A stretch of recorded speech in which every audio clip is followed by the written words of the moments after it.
Hi, welcome back to my channel. Today I'm going to show you how to make homemade Thin Mints in two ways. One is with only 4 ingredients and the other one is made from scratch.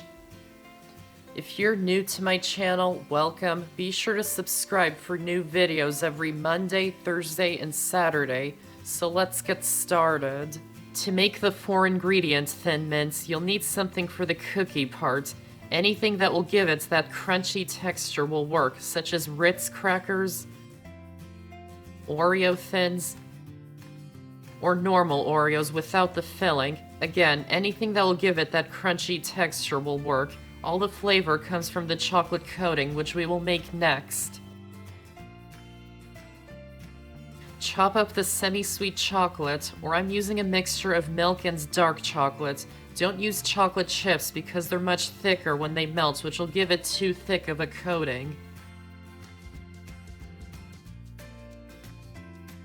Add the chopped chocolate into a bowl and melt it. If you're using chocolate which has cocoa butter as one of the ingredients, you need to temper it.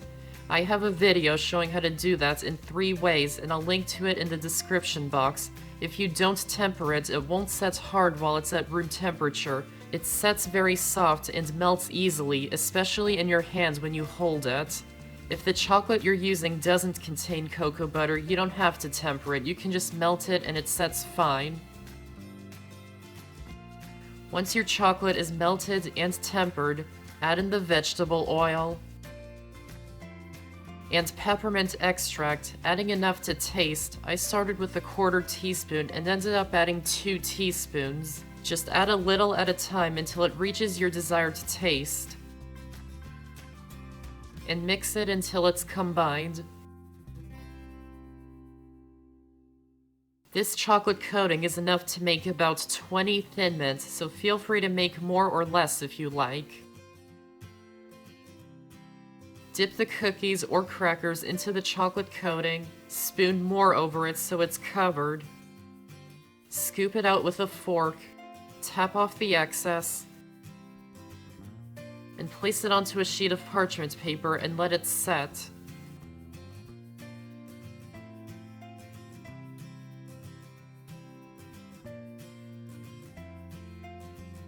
And that's how to make homemade Thin Mints with just 4 ingredients. To make them from scratch, preheat the oven to 350 degrees. Then into a medium bowl, add in the flour, cocoa powder, baking soda, and salt. Whisk them until they're combined,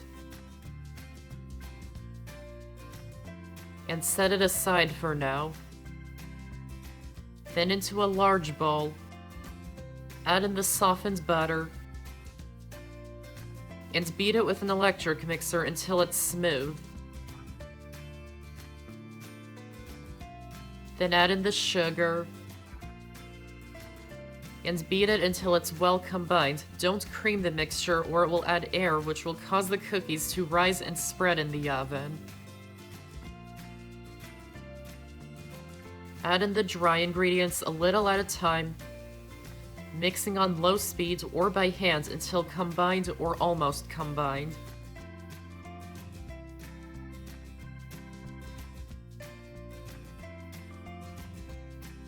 Then use your hands to bring it together into a ball. This will be quite a thick and crumbly dough.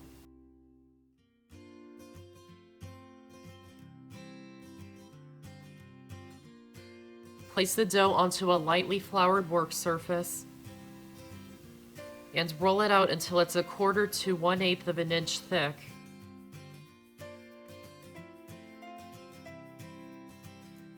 Use a 1.5 to 2 inch circle cookie cutter to cut out all the cookie shapes.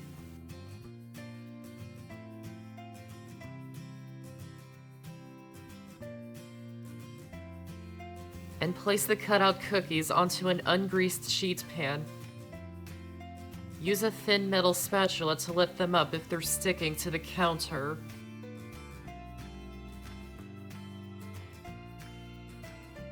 Once the pan is full, bake them in the oven for 8 to 10 minutes until they're set. And I like to start the next batch while the first batch is in the oven, so when it's done, I can just immediately put the next batch into the oven. Gather up the remaining dough, roll it out again, and keep cutting out cookie shapes until all the dough is used up. This recipe makes about 60 to 70 cookies.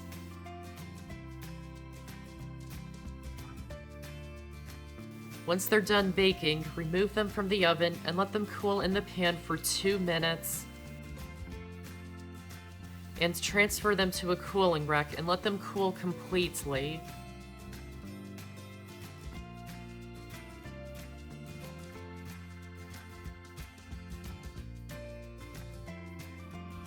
Once they're completely cooled, cover them in the chocolate coating. Place them onto a sheet of parchment paper and let it set. And if you're going to be coating all of the cookies, you will need a triple batch of the chocolate coating recipe.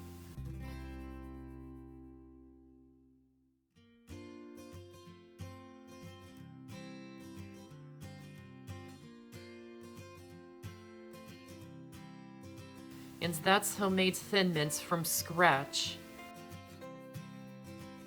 And that's how to make homemade Thin Mints in 2 ways.